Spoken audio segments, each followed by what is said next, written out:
बिस्मिल्लाहिर्रहमानिर्रहीम। अस्सलाम वालेकुम नाज़रीन, आप देख रहे हैं सवालनामा सुनो न्यूज़ पर। मैं हूं बैरिस्टर एहतिशाम अमीरुद्दीन। आज गवर्नर हाउस लाहौर में गवर्नर पंजाब की ज़ेर सदारत एक इजलास हुआ है जिसमें IG Punjab, chief secretary Punjab और secretary election commission of Pakistan ने शिरकत की है। और ख़बर यह आई है कि इलेक्शंस की तारीख़ के हवाले से पंजाब में इत्तफ़ाक़ नहीं हो सका और लाहौर हाई कोर्ट से फ़ैसले की तशरीह के लिए राब्ता करने का फ़ैसला कर लिया है कि जी इस फैसले को ज़रा हमें समझाएं, इसको खोल के हमें बताएं कि इसके अंदर आपने क्या लिखा हुआ है। In the mean while Lahore high court में आज एक पिटिशन दाखिल की गई है कि जी आपने कहा था कि 90 दिन के अंदर इलेक्शंस की डेट आप अनाउंस करें, इलेक्शंस होने चाहिए 90 दिन के अंदर, लेकिन अभी तक तारीख का ऐलान नहीं हुआ। लिहाजा जस्टिस जवाद हसन की कोर्ट में पिटिशन दाखिल की गई है जो समात के लिए फिक्स्ड है फॉर टुमारो। उसका क्या होगा पता लग जाएगा। शाहिद खाकान अब्बासी साहब जो पाकिस्तान मुस्लिम लीग नवाज़ में अभी तक पाकिस्तान मुस्लिम लीग नवाज़ में आगे देखें रहते नहीं रहते, उन्होंने पंजाब में इलेक्शंस के हवाले से क्या कहा है और इसी हवाले से पाकिस्तान तहरीक इंसाफ के असद उमर ने गुफ्तगू की। उन्होंने क्या कहा ये भी सुने। जुमे के दिन लाहौर हाई कोर्ट ने जो फैसला किया उसमें दोबारा दो टोक कहा गया कि 90 दिन के अंदर इलेक्शन करवाने हैं। इन्होंने 4 दिन लगाने के बाद गवर्नर के साथ आखिर में मुलाकात की है और उसके बाद भी कोई ठोस उसके बाद इन्होंने ऐलान नहीं किया है। वो हर कोशिश करने को तैयार हैं बशमूल आइन को तोड़ने के कि इमरान खान का सियासी मुकाबला ना करना पड़े। घसीट कर इस इम्पोर्टेड गवर्नमेंट को हमने बैलेट बॉक्स तक लेकर जाना है। ये जो लाहौर हाई कोर्ट का फैसला है, मैंने पहले भी कहा था, कल भी कहा था कि ये पूरी PDM का जो गेम प्लान था कि इलेक्शंस को मौखर करना है, उस कहानी में जो ट्विस्ट है वो लाहौर हाई कोर्ट के फैसले की वजह से है जिसमें उन्होंने कहा है कि आइन की मंशा है कि 90 दिन के अंदर इलेक्शंस होने चाहिए तो आप तारीख अनाउंस करें। अब जब ये फैसला आ गया है, अदालत ने तो देखें कानून की तशरीह करनी होती है ना, उस फैसले को बुनियाद बना के मरियम नवाज क्या कह रही हैं ये भी सुनो। इस्टेब्लिशमेंट ने तो अपना हाथ हटा लिया, इस्टेब्लिशमेंट इनसे हाथ खींच लिया, बल्कि तो अब अदलिया के घोड़े पे सवार होकर आने की कोशिश कर रहा है। इसको कोई ना कोई बैसाखियां चाहिए होती आने के लिए, ये अपने ओन पे कुछ भी नहीं कर सकता। तो ये मेरी समझ में इस वजह से नहीं आया कि उन्होंने कहा कि अब अदलिया के पे सवार होकर आने की कोशिश कर रहा है, मतलब कि अदलिया इस्टेब्लिशमेंट की आप बात करें that is a separate thing, establishment की आप बात करें, लेकिन जब आप जुडिशरी की बात करते हैं, अदलिया की बात करते हैं, तो सर्टनली अदलिया का काम तो कानून की तशरीह करना है। वो कि अदलिया के बहुत सारे फ़ैसलों पे बहुत बार तनकीद हुई भी है, हो भी सकती है फ़ैसलों के ऊपर, इसमें कोई शक नहीं है, लेकिन ये कहना कि अदलिया पर सवार होकर ही आने की कोशिश करें, यानी कि अदलिया का तो ये काम नहीं है ना। अदलिया तो मतलब कि दे नॉट पार्टीजन, वो तो बिल्कुल दे नॉट बाइस्ड, वो तो इम्पार्शल हैं। तो जो लाहौर हाई कोर्ट का फैसला है, उन्होंने ये तो नहीं देखना कि ये इमरान खान की पिटिशन है इस वजह से इस पर फैसला करना है क्योंकि इमरान खान अवाम में मकबूल है। उन्होंने तो उसको बिल्कुल लीगल पॉइंट ऑफ व्यू से देखना है कि आइन में क्या लिखा है, कानून में क्या लिखा है, और उसी की तशरीह उन्होंने कर दी है।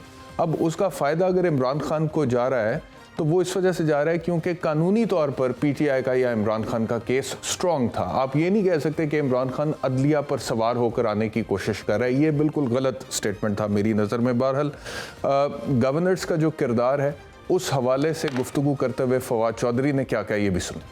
पाकिस्तान की वाहिद कंसेंसस डॉक्यूमेंट इस वक्त पाकिस्तान का आइन है। अगर ये आइन को भी पाकिस्तान के अंदर इस तरह से सबोटाज कर दिया गया, फिर पाकिस्तान के अंदर कोई कंसेंसस डॉक्यूमेंट नहीं बचेगी और ये पाकिस्तान के साथ खेलने के मुतरादिफ है जो इस वक्त ये अमल हो रहा है। लिहाजा सदर ममलिकत दोनों गवर्नर्स के खिलाफ उनको ओहदों से हटाने की कार्रवाई जो है उसका आगाज़ करें।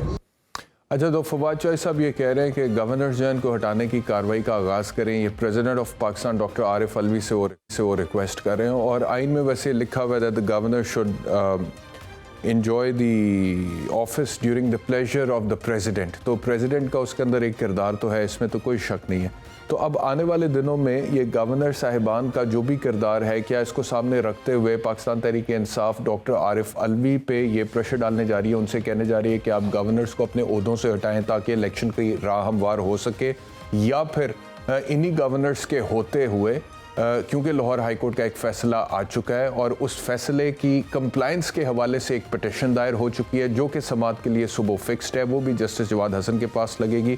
तो अदालत के फ़ैसले के through he election commission of Pakistan जो है वो तारीख देने पर मजबूर हो जाएगा।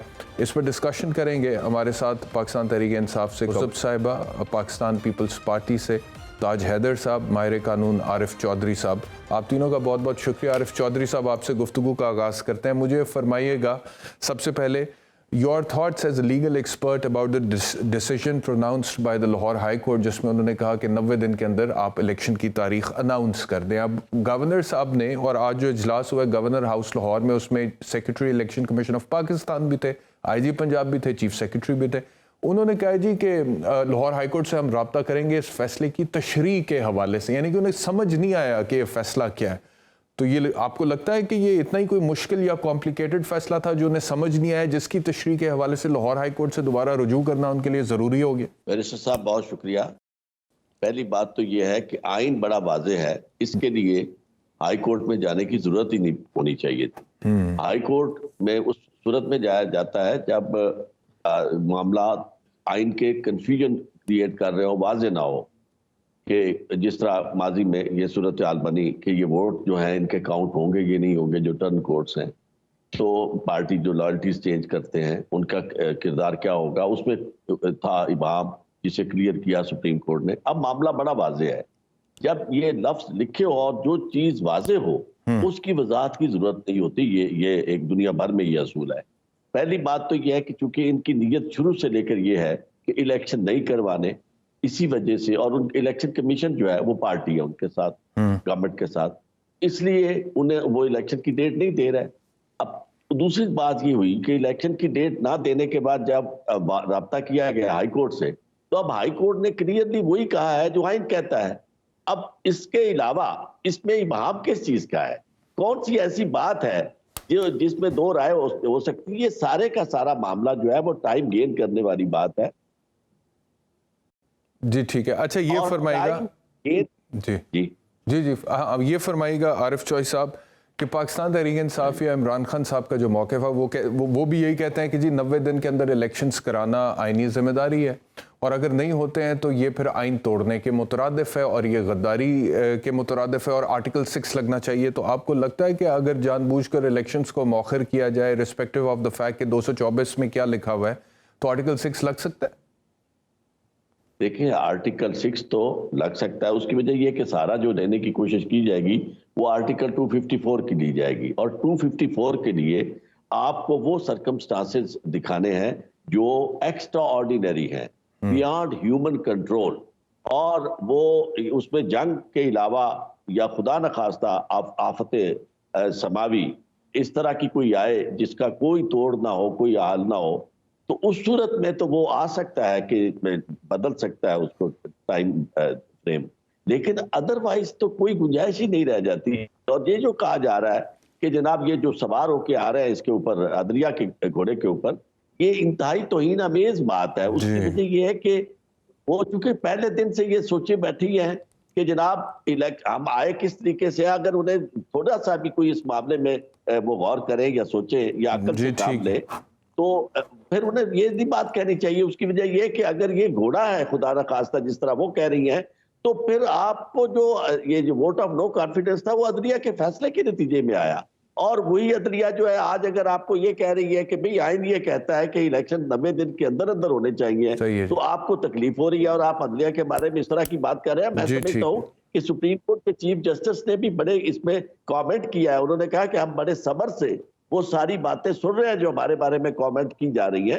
तो ये क्योंकि जो बंदा आइन से खेल सकता है तो उसके नजदीक आईनी इदारे जो है उनकी क्या हैसियत होगी, उनके बारे में। ठीक है, मुझे इजाजत दीजिएगा लतीफ खोसा साहब। सरदार राणे ने जो कहा, राणा मिनिस्टर जो है, वो भी तो हीना मेज बात थी कि ये इस तरह के कमेंट, यानी वो कह रहे हैं अपने चीफ जस्टिस साहब के तमाम मसाइल का हल जो है लोगों से राय लेने में है। इसको भी वो कह रहे हैं कि जी ये उन्हें कैसे इख्तियार है कि वो चीफ जस्टिस साहब इस तरह की बात करें और ये सियासी बात है।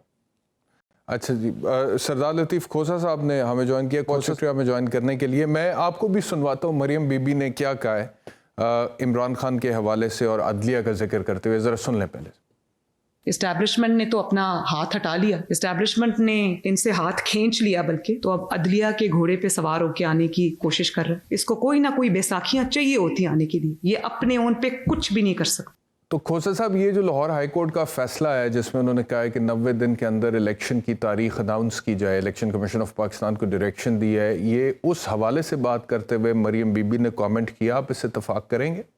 देखिए, मरियम बीबी ये सियासी बयान दे रही हैं और सियासतदान ऐसे बयान देते रहते हैं, लेकिन मेरे ख्याल में जब आप अदलिया की बात करते हैं तो फिर आपको बहुत ही ज्यादा मोहतात होके अल्फाजों का चुनाव बहुत एहतियात से करना चाहिए। ये बात मेरे ख्याल में तो मुनासिब नहीं देती हैं सियासतदानों को कि वो इस तरह की बात करें। जब फैसले आपके देखिए, आइन के मुताबिक हाई कोर्ट ने क्या किया है? हाई कोर्ट ने तो सिर्फ ये कहा है कि 90 दिन के अंदर आप इलेक्शन करवाइएगा और यही मैंडेट है आइन का, यही तकाजा और जरूरत है आइन के तहत ताबे। इसमें कोई ऐसी दो आरा नहीं है कि गुंजाइश हो। तो फिर इसमें किसी के घोड़े के पर सवार होके आना, ये बहुत नामुनासिब बात की है मरियम बीबी ने। मेरे ख्याल में सियासतदानों को सियासी बयान देते हुए भी बहुत मोहतात होना चाहिए जब आप खुसूसन अदलिया की बात करते हैं, क्योंकि अदलिया के वकार जो है उसको मलहूज रखते हुए अदलिया लोगों के आइन के तहफ़्फ़ुज़ की ज़ामिन भी है, लोगों के हकूक़ की ज़मानत जो है ज़ामिन है। तो जब आप सिविल सोसाइटी के एक ऑर्डर को बरकरार रखना है तो फिर आपको अदलिया की ताज़ीम और तकरीम लाजिम है, आप पर वाजिब है। ठीक है खोसा साहब, ये भी फरमाइएगा, आज खबर ये भी आई है कि पाकिस्तान पीपल्स पार्टी ने फैसला किया कि वो ज़मात का हिस्सा नहीं बनेंगे। PDM भी पहले कह चुकी है कि जी हम ज़िमनी इंतखाबात में हिस्सा नहीं लेंगे।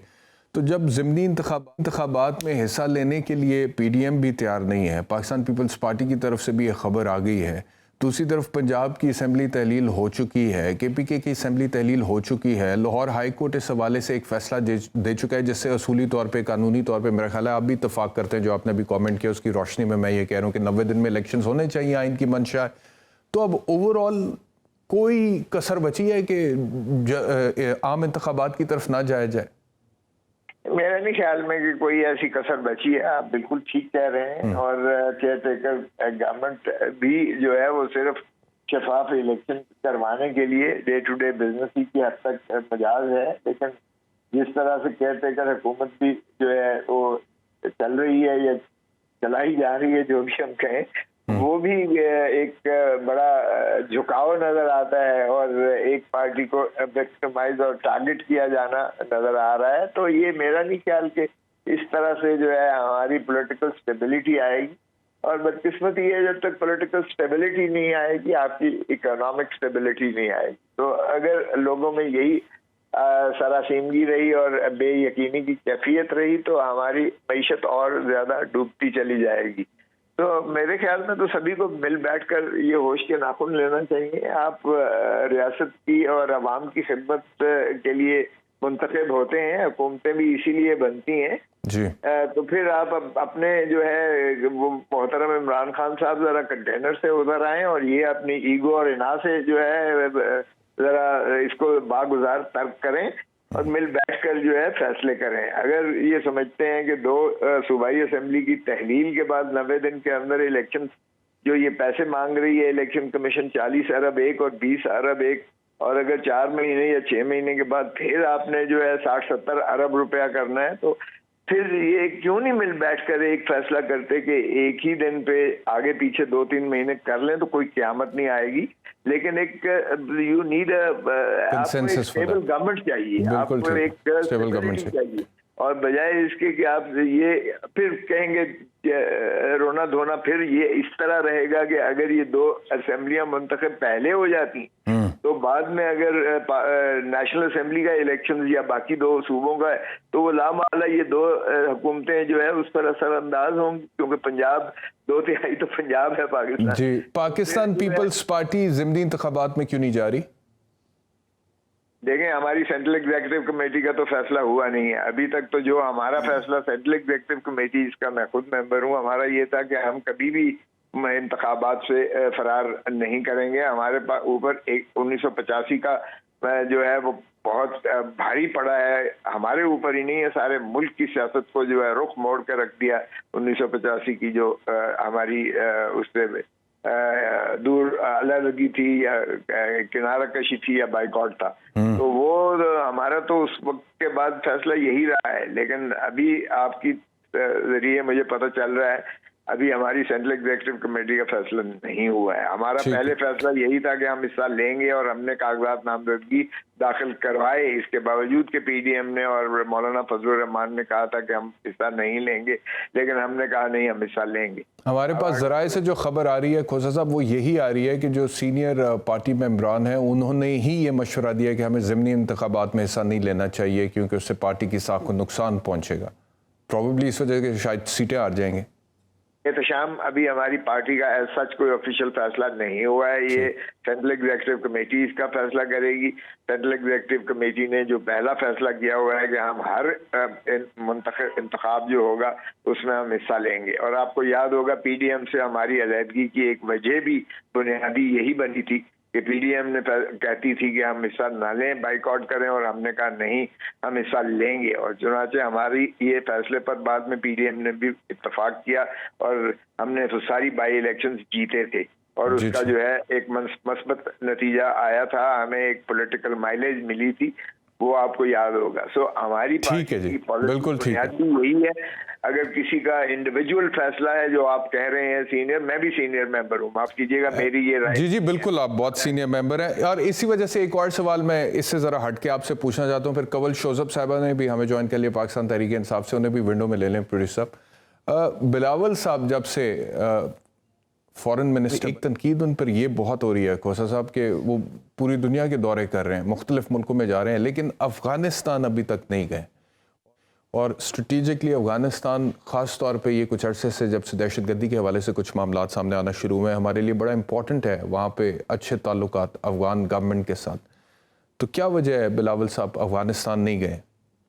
हम देखें, वो जो स्टेट मिनिस्टर थी हिना रबानी खान, जो पहले हमारी फुल फ्लेज फॉरेन मिनिस्टर रही हैं, वो बिल्कुल गई थी, उनका भी वक्त आया था। ऐसी बात नहीं है कि हमारा ताल्लुक नहीं है, लेकिन चूंकि चेयरमैन बिलावल भुट्टो जरदारी साहब दूसरे ममालिक में और उनकी तरजीहात में वो जो है ज़्यादा था कि हम अपने आप को एक्सक्लूजन से निकाल के हमारी जो है वो एक ग्लोबलाइजेशन में जाएं। और हमारे चूंकि अमेरिका से मोहतरम इमरान खान साहब के वो आउटबर्स्ट की वजह से हमारे ताल्लुकात या उनसे एक खलीज चल रही थी, वो ज़रूरी था कि उसको एब्रिज किया जाए। और यूरोप में और इसी तरह जो है चाइना के साथ जो सीपैक को हॉल्ट किया गया वो भी ज़रूरी था।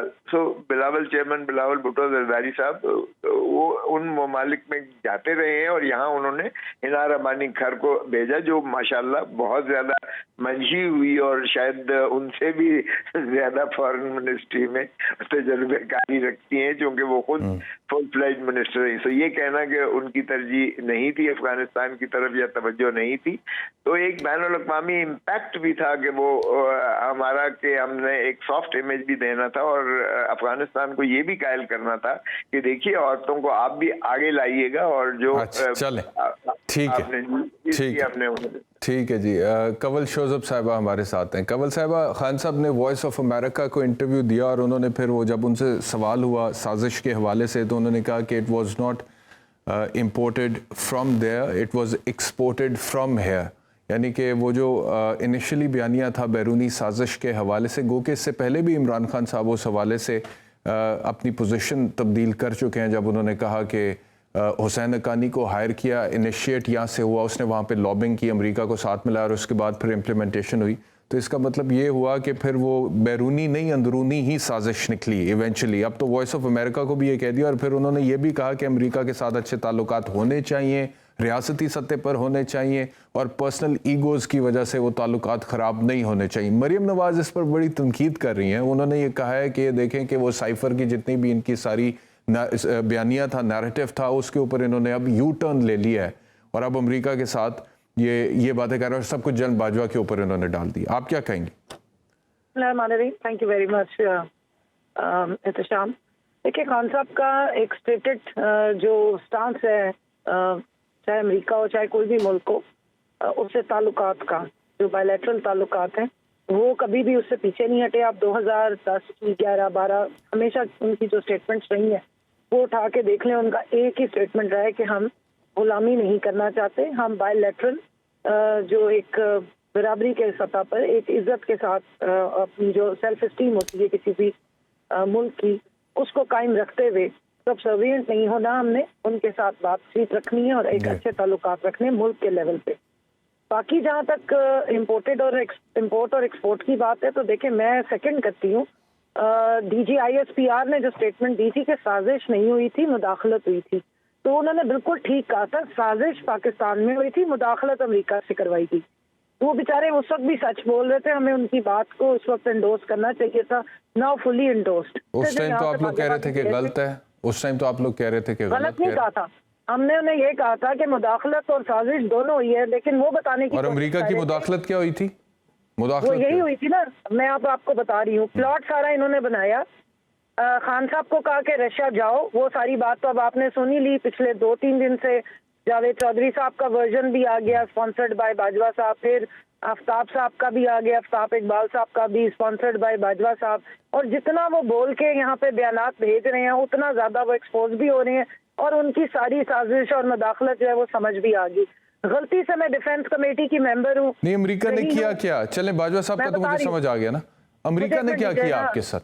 मैं बता रही हूँ आपको इत्तेशाम साहब, यहाँ से खान साहब को भेजा रशिया और वो वहाँ सारी बातचीत करके यूक्रेन वॉर स्टार्ट होगी और बाजवा साहब कहते हैं ना पंजाबी चोरनू आंखों चोरी करते शानू आंख फाड़ ले जाके, वो किया है बाजवा साहब ने।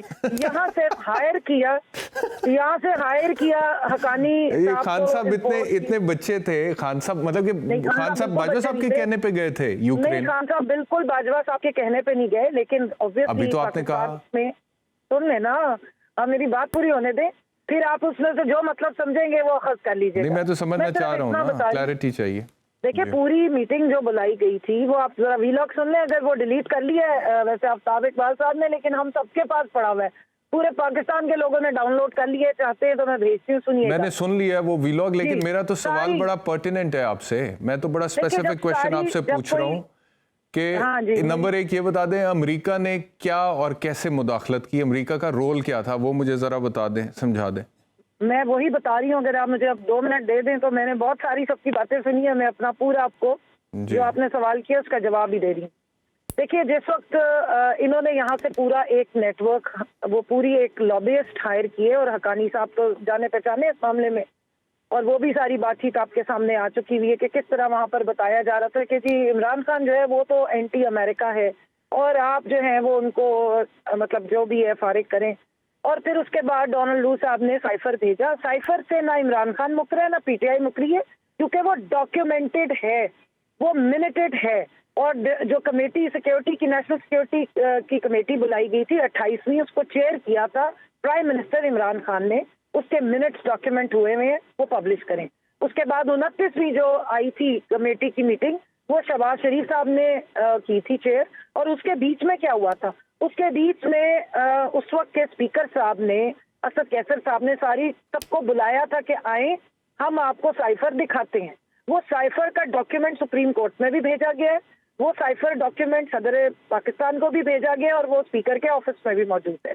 तो साइफर एक बिल्कुल हकीकत है और साजिश का प्लॉट भी हुआ है और मुदाखलत के बाद हुकूमत भी गिराई गई और रिजीम चेंज ऑपरेशन पूरा हुआ है। सिर्फ इतना है कि नाक पहले सामने से पकड़ी जा रही थी, अब नाक पीछे से। अमेरिका नहीं गिराई है ना फिर हुकूमत आपकी? अमेरिका की मुदाखलत जरूर है। और जो आपने बात की मरियम बीबी की, मैं उन्हें जरा आईना दिखा दूं कि प्लीज अपने वालिद की जवानी की तस्वीरें उठाएं, गोल्फ कोर्स में भागते हुए जनरल ज़िया के साथ। उससे पहले अपने दादा जान की तस्वीरें उठाएं, उनसे ऊपर वाले जनरल साहब के साथ जहाँ पे वो जाके सौदे किया करते थे।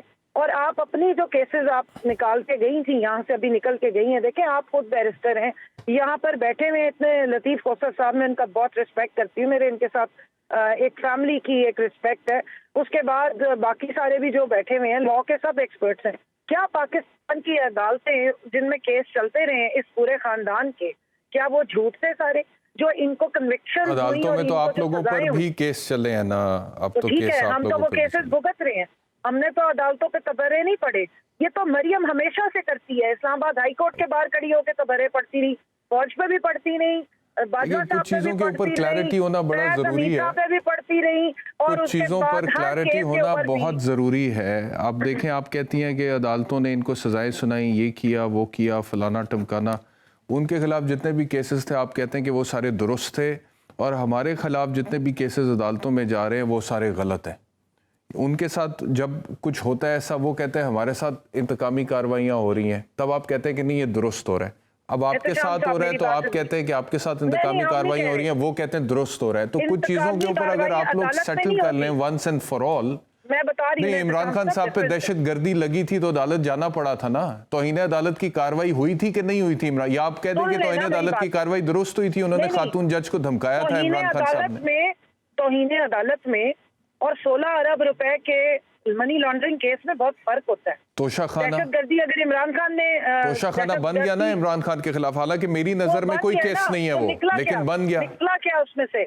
और इमरान खान अदालत में जाते हैं, इमरान खान को नाअहल कर दिया उन्होंने, क्रिमिनल केस कर दिया है सेशंस कोर्ट में उधर इस्लामाबाद में। उन्होंने बतौर मुल्जिम इमरान खान को तलब कर लिया, फर्दर जुर्म लगने के लिए इंतजार कर रही है अदालत इस वक्त। ये निकला अभी तक। मेरी बात सुन ले, 73 FIRs कटी है। FIR थाने में कटती है, अदालत में नहीं कटती, कंटेस्ट जाके अदालत में होती है। हमारे पे जितने भी केसेस बन रहे हैं ना, वो हम जाके लीगल पूरा तरीकेकार के साथ अपनी लड़ाई, यानी कि कल को अदालत अगर आप लोगों को कोई सजा दे दे तो आप लोग कहेंगे कि ठीक है। पनामा केसेस नहीं खुले।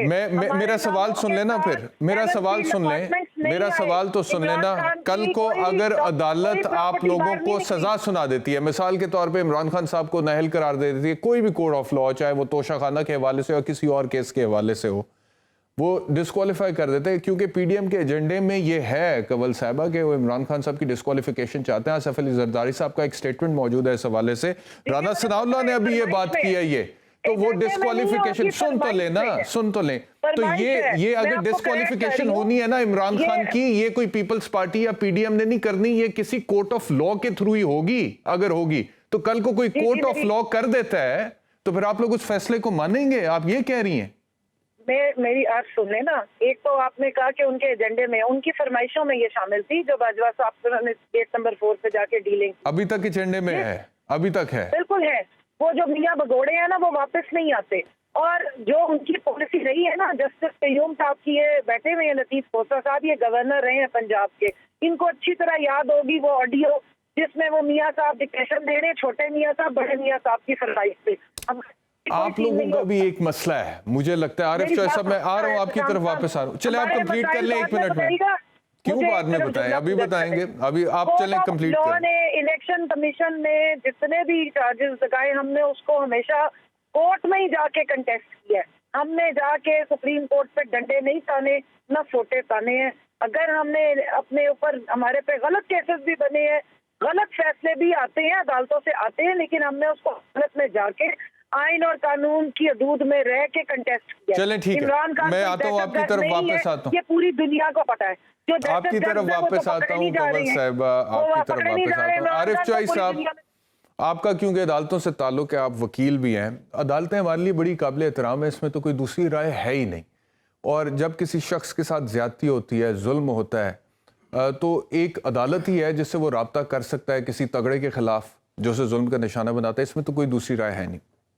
लेकिन अनफॉर्चुनेटली हमारा जो कानूनी अदालती निज़ाम इंसाफ है उसमें सुकम तो हैं, उसमें प्रॉब्लम्स तो हैं, क्योंकि ये अदालती निज़ाम भी इसी मुल्क के निज़ाम का हिस्सा है जो कि 75 साल से गला सड़ा है, फरसूदा है। ये पूरा निज़ाम, अदालती निज़ाम उसी निज़ाम का हिस्सा है ना सर। तो प्रॉब्लम्स तो हैं, इसमें तो दूसरी राय नहीं है। अब कंवल शोजब साहिबा जिस तरह से कह रही हैं कि अदालतों पे हमने ये नहीं किया, वो नहीं किया, इन लोगों ने अदालतों के साथ ये किया, वो किया, फलाना टमकाना, आने वाले दिनों में जो मामला जिस तरह से बन रहे हैं, मिसाल के तौर पे तोशाखाना में इमरान खान साहब पे अगर फ़र्ज़ जुर्म आयद हो जाती है, उनकी कोई डिस्क्वालिफिकेशन हो जाती है, तो आज ये कह रहे हैं कि जी हम अदालतों के फ़ैसले मानते हैं। आपको लगता है तब भी अदालतों के फ़ैसले मानेंगे, या बंदे को थोड़ा दूर अंदेश होना चाहिए, थोड़ा सा दूर अंदेश होना चाहिए? मैं ये नहीं कह रहा, मैं किसी अदालत पे उंगली नहीं उठा रहा, मैं ओवरऑल एक बात कर रहा हूँ। और वो बात मैं ये कर रहा हूँ कि यही इस्टेब्लिशमेंट थी जनरल बाजवा के अंडर, जिसके हवाले से पाकिस्तान तहरीक इंसाफ तारीफें करती नहीं थकती थी। फिर जो कुछ हुआ हमने वो भी देखा। तो क्या इसमें भी ये हो सकता है कि अभी तक अदालतों के हवाले से बड़े अच्छे कलमात कहे जा रहे हैं, फिर तनकीद शुरू हो जाएगी? One has to be very realistic. जी बैरिस्टर साहब, हमारी बदकिस्मती ये है कि अब जो एंकर पर्सन होते हैं ना, या जो पूछ रहे होते हैं सवाल, उन्होंने सवाल इस तरह का नहीं करना होता कि जिसके जवाब में सीधा सीधा वो सवाल ही इस तरह करें कि जनाब देखें इमरान खान साहब खूबसूरत हैं या नहीं, इमरान साहब कामयाब होंगे या नहीं, ये सवाल नहीं होता। सवाल इस तरह का होता है कि जो सोचा जा रहा होता है दूसरी तरफ से बात की जा रही होती है। हमारे यहाँ जो प्रॉब्लम आ रहा है, और मैं हैरान होता हूँ बाज़ औक़ात कि ये पीटीआई तो इस मामले में इसे बिल्कुल मोहतात होना चाहिए था, क्योंकि ज्यादातर वो लोग जो बिल्कुल सच्चाई के साथ चलने वाले हैं, बशमूल आपके, आफ्ताब इकबाल के और दूसरे लोगों के, जिन्होंने बाकायदा साथ दिया इनका, और जहां जहां बात सच्चाई की थी इनके साथ खड़े हुए हैं लोग, आखिर आगे गए। अगर कहीं कोई बात इनकी किसी को अच्छी नहीं लगती या इनसे कोई गलती हो जाती है और उसका कोई तज़किरा कर देता है, तो उसी लम्हे उसकी सारी कारकर्दगी पीछे गई, और उस दिन वो जनाब उसे ये कहा गया कि आप तो जनाब देखें, आप हमारे मुंह में बात डाल रहे हैं, आप अपना कोई मौकफ ला रहे हैं, आपको पीछे किसी ने कहा हुआ है, आप किसी के। बात ये है कि हमने यही मामला देखा है। उस जमाने में अदालतों के फैसले तस्लीम नहीं किए जा रहे थे। अदालतों के मामला अभी तक मुझे याद है कि यानी जजमेंट जनवरी की जजमेंट है 2019 की, और वो जजमेंट गिलगित बल्तिस्तान के बारे में जी। वो उस वक्त हुकूमत भी इनकी थी, और आज तक उस फैसले पे अमल दरामद नहीं हुआ। और उस जमाने में हमने बाकायदा अदालतों में धक्के खाए सब ने कि जनाब ये आपका इलाका है, इसके लिए उसे कानून देना है, और अदालत कह चुकी सुप्रीम कोर्ट, लेकिन किसी ने परवाह नहीं की। और किसी तरह का भी फर्क हमें उस जमाने में नजर नहीं आया कि आपने कोई अपॉइंटमेंट कर दी है तो वो मेरिट पर हो। उसी तरह जजेस वहां गिलगित बल्तिस्तान में या दूसरे इलाकों में जहां इनका इख्तियार था, वही काम ये कर रहे थे। अब बाद में हमें पता चला कि नहीं जी, असल में हम नहीं कर रहे थे, हमसे करवाए जा रहे थे। भाई अगर आपसे करवाए जा रहे थे तो कम से कम हमें ये कहने दें कि पाकिस्तान में जो हमारी हुकूमत जिसको हम बना रहे होते हैं, चाहे वो कितनी भी पॉपुलर होती है, चाहे वो ये भी कहे कि हम एक पेज पर है, मुझे और आपको यकीन नहीं करना चाहिए कि जी एक पेज है, हमें कुछ और सोचना चाहिए, और फिर उसके बाद इनसे हमें सवाल भी नहीं करना चाहिए इस तरह का कि जनाब आप तो कल आपने ये कहा था और अब आप ये। बात सीधी सीधी है। मैंने आपने जिसका कानून से ताल्लुक है, हमने बिल्कुल अपने हाथ में तराजू पकड़ के रहना है। उसके नतीजे में चाहे हमें कोई पॉलिटिकल पार्टी जो है वो ये कहे कि जनाब आप जानबदार है, ये बात हमें इसका रिस्क लेना पड़ेगा। और मैं समझता हूं कि आपको मैं इस मामले में क्रेडिट देता हूं, और उन दोस्तों को मैंने आपको सुना पिछले दिनों में, आपको मैंने पहले भी सुना, जिस तरह आपने पूरा इनका मौकफ जो था उसको बयान किया और उसमें कोई कसर नहीं छोड़ी। इसी तरह जब आपको कोई चीज ऐसी नजर आई तो आपने वो भी बयान की। अब अदालतों का मामला जो है मैं उसकी तरफ आना चाहूंगा। अदालतों में जो फैसले हो रहे हैं ना, हमारी अदालतें काफी हद तक काफी अरसे से उनके बारे में कोई ज्यादा अच्छी क्यास आराई नहीं होती, और बहुत ज्यादा फैसले मारूजी हालात को देख के किए जाते हैं। अभी भी ज्यादा खुशफहमी नहीं होनी चाहिए। उसकी वजह यह है कि मैं समझता हूं कि अगर ये चीजें जो माजी में हुई, हुकूमत जब तब्दील हो रही थी, तो उस वक्त अदालत ने जिस तरह प्रोएक्टिव रोल प्ले किया आइन की अमलदारी के लिए, मुझे वो प्रोएक्टिव रोल अभी तक नजर नहीं आ रहा कि वो अदालत जिसे आइन का एहतराम इतना ज्यादा था कि उन्होंने रात के 12 बजे अदालत लगा दी और कहा कि जनाब नहीं, फौरी तौर पर आप टाइम तक मुकर्रर कर दिया गया कि जनाब इस इतने बजे। उस अदालत की तरफ से मुझे अभी तक ये नजर नहीं आया कि आइन की खिलाफ वर्जी हो रही है, और 90 दिन के अंदर इंतखाबात आपको कराने के लिए डेट जारी करके हमें इतला दें कि आपने जनाब ये तारीख कर दी है। तो इसलिए मैं समझता हूँ कि हम सबको मिलकर कोशिश ये करनी चाहिए। बिल्कुल ठीक है। मैं जरा कंवल साहिबा का भी, क्योंकि उनका हक है वो रिस्पॉन्ड करना चाहें, तो कंवल साहिबा if you want to respond please. देखिए, अभी जो जेल भरो तहरीक का ऐलान खान साहब ने किया है वो इस आइन की पासदारी और इसकी जो वायलेशन होने जा रही है। आप सारे तीनों जो बैठे हुए हैं मौजूद, जितने भी यहाँ पे इस वक्त हिस्सा है प्रोग्राम का, वो सारे कानून दान हैं और मेरे से ज्यादा आइन को और कानून को समझते।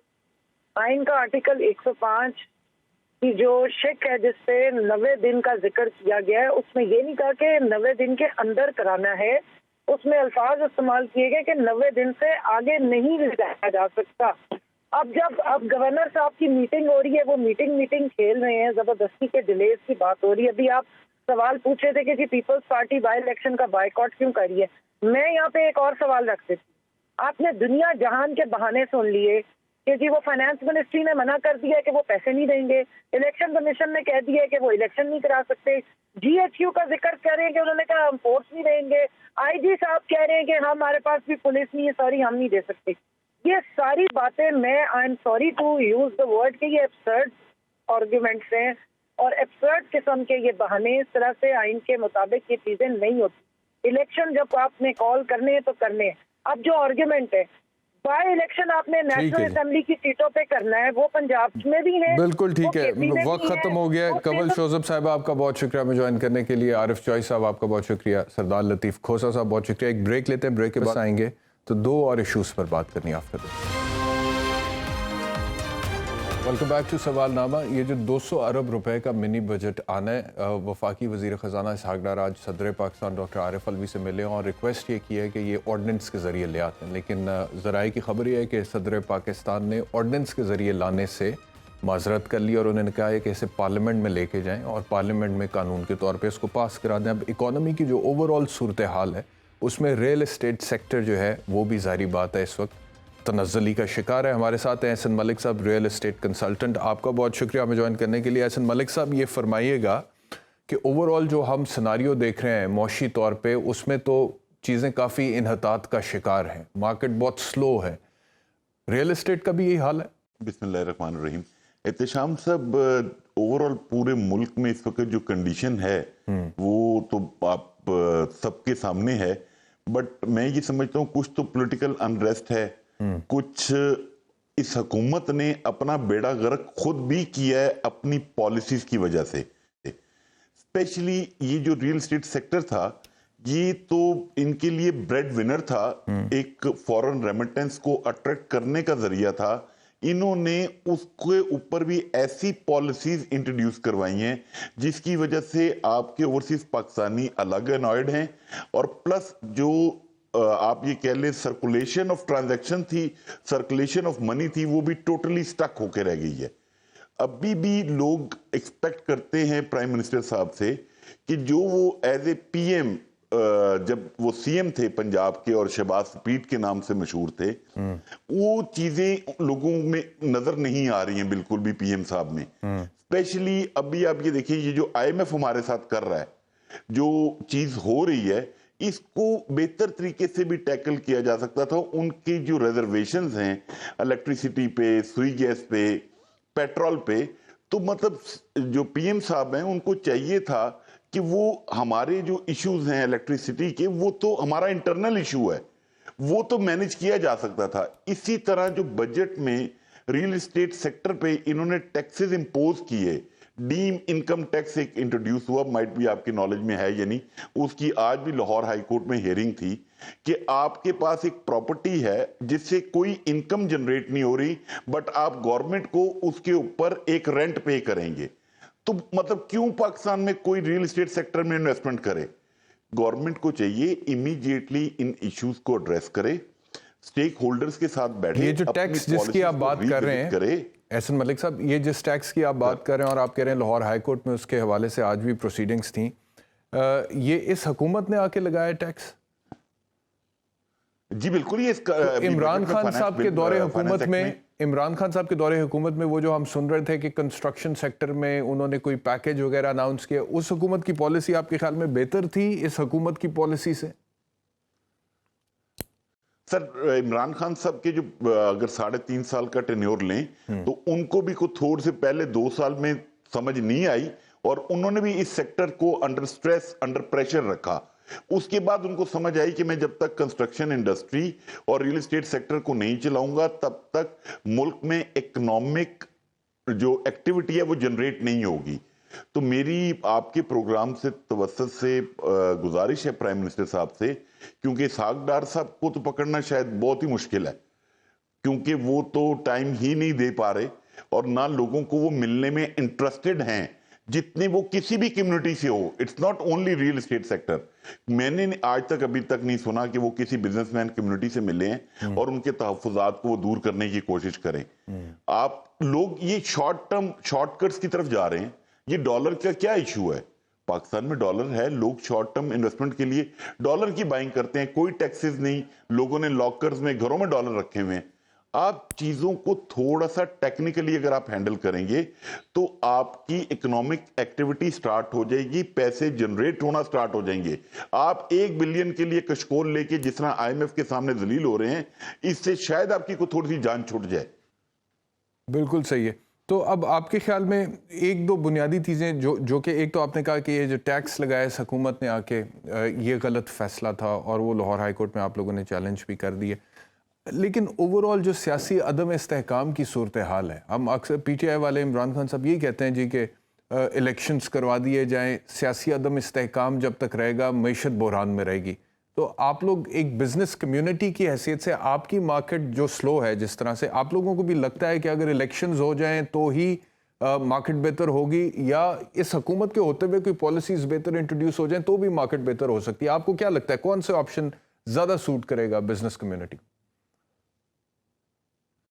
सर बात यह है इलेक्शन करवा के भी क्या होगा, बात ये जो भी गवर्नमेंट होगी एक कंसेंसस डेवलप करना है, चाहे ये लोग ऑपोजिशन को ऑन बोर्ड करके कंसेंसस डेवलप कर लें या कोई नई गवर्नमेंट आए।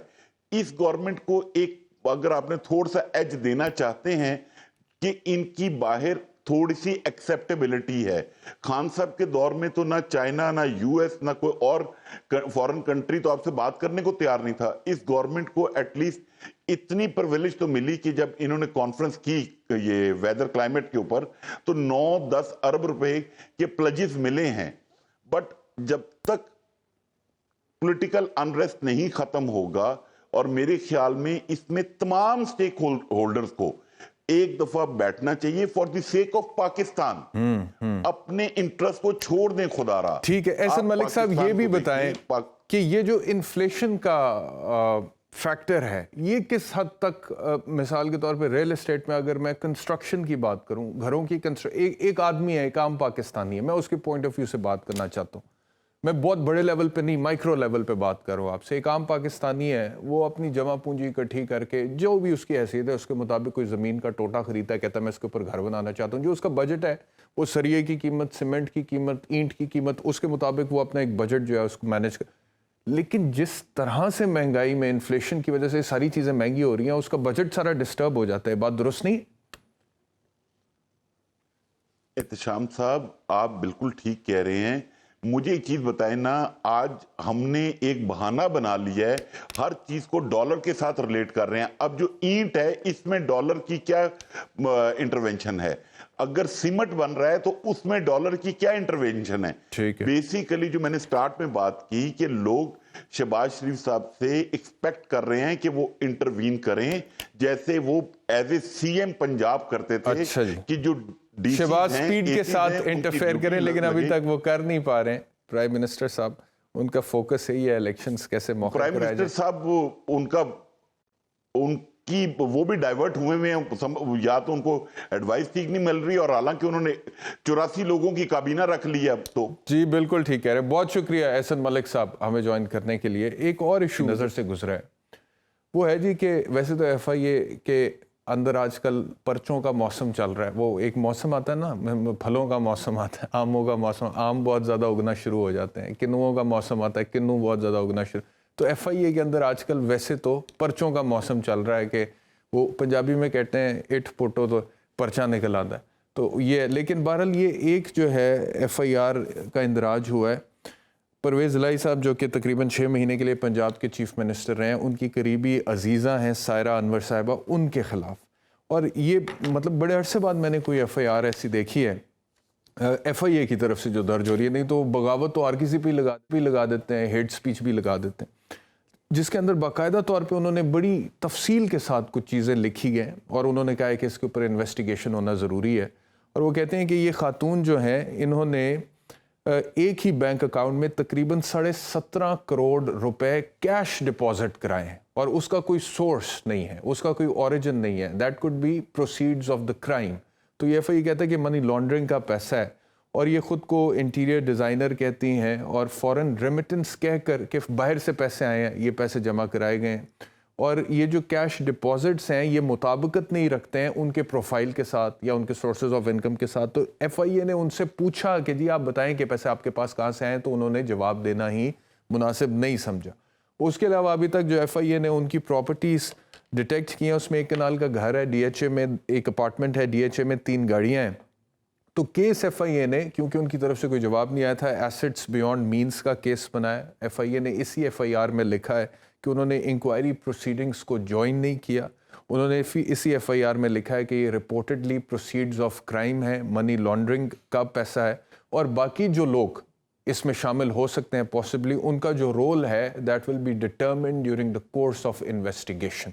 तो ये सायरा अनवर साहिबा के हवाले से एक FIR का इंदराज हुआ है। हमारे साथ रिपोर्टर कौन है जी? सोहेल बलोच साहब। बलोच साहब, बहुत शुक्रिया हमें ज्वाइन करने के लिए। बलोच साहब, इस केस की कुछ डिटेल्स बताइएगा और क्या आपके पास खबरें हैं, कौन है ये खातून जिनके हवाले से ये केस दर्ज हुआ? बिल्कुल जी शाम साहब, ये चौधरी परवेज इलाही की अजीजा हैं और इस समेत मजीद लोगों के खिलाफ भी जो है वो FIA तहकीकात कर रहा है, जिसमें FIA के मुताबिक जो है वो करोड़ों रुपए की मशकूक ट्रांजैक्शन जो है वो हुई है। ताहम ये जो FIR दर्ज की गई है इस अकाउंट्स के हवाले से तफसीलात, जायदादों की तफसीलात जो है इसमें बाकायदा तौर पर मेंशन की गई है और निशानदेही करते हुए इसमें तमाम तर सूरत-ए-हाल से जो है वो लिखी गई है और इस पर मजीद जो है वो तहकीकात का दायरा कार वसी किया गया है।